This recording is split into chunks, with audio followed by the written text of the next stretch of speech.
சாய ஓடிவா மாயவா முடியாதவான் போல நான் மாயவா நிலவானதான் புனலாகிறேன் நீ வந்து காய. ஓ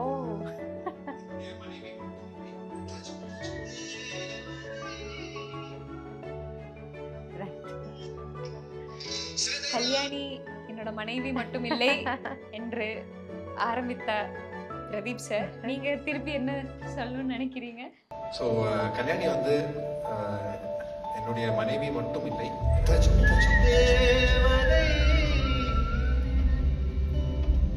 ஸோ எனக்கு எல்லாமே சேர்த்து it hit me like really really heart. And சொல்கிற மாதிரி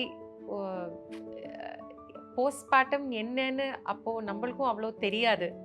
ஸோ ஒரு மாதிரி I went into a depression you know. And I realised very late that 2016 to 2018 என் லைஃப்பில் என்ன நடந்தது எனக்கு இன்னும் தெரில. Everything is very hazy. எது ரியாலிட்டி எது இமேஜினேஷன் எல்லாமே கம்ப்ளீட்லி மிக்ஸ் ஆயிடுச்சு எனக்கு.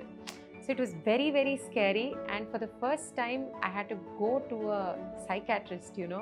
அது வந்து நம்ம சொசைட்டியில் ரொம்பவே ஸ்டிக்மா இருக்குது. ஸோ எனக்கே அதை ப்ராசஸ் பண்ணுறதுக்கு ரொம்ப டைம் ஆயிடுச்சு. That oh my God I am sitting in with a psychiatrist you know. Is there something wrong with me? When what is gone wrong? அது புரியறதுக்கே ஒரு மாதிரி first to even accept that something is wrong with you. அதை first accept பண்ணாதான் அதுலேருந்து வெளில வர முடியும். குக்கூல நம்ம சொன்ன மாதிரி அந்த ஹம்மிங் போர்ஷன் இருக்குல்ல, அது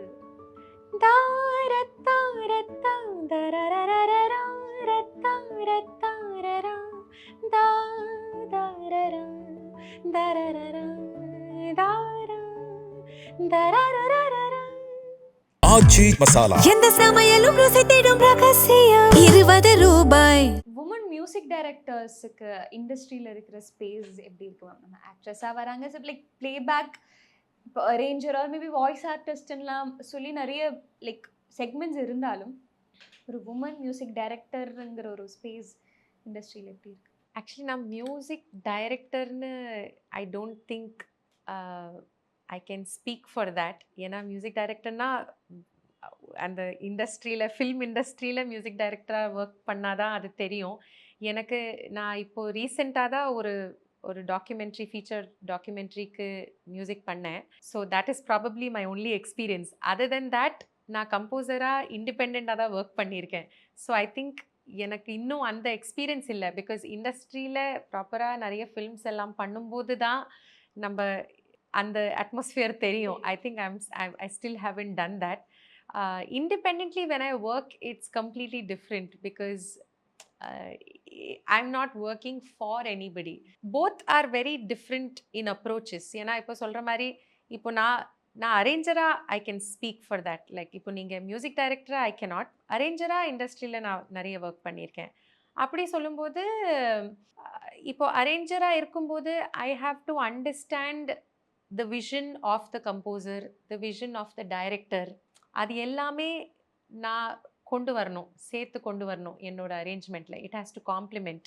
ஆனால் நான் இண்டிபெண்ட்டாக பண்ணும்போது அது வேறு மாதிரி ஒரு ஃப்ரீடம். அதில் வந்து it's not bound by a visual medium. எனக்கு என்ன வேணால் பண்ணலாம், அது எப்படி வேணாலும் பண்ணலாம். மற்ற இதில் கொஞ்சம் ரெஸ்ட்ரிக்ஷன்ஸ் இருக்குது, ஆனால் அந்த ரெஸ்ட்ரிக்ஷன்ஸ்குள்ளே எனக்கு ஃப்ரீடம் இருக்குது. You get what I'm saying? So both are different approaches and both have different kinds of liberty involved.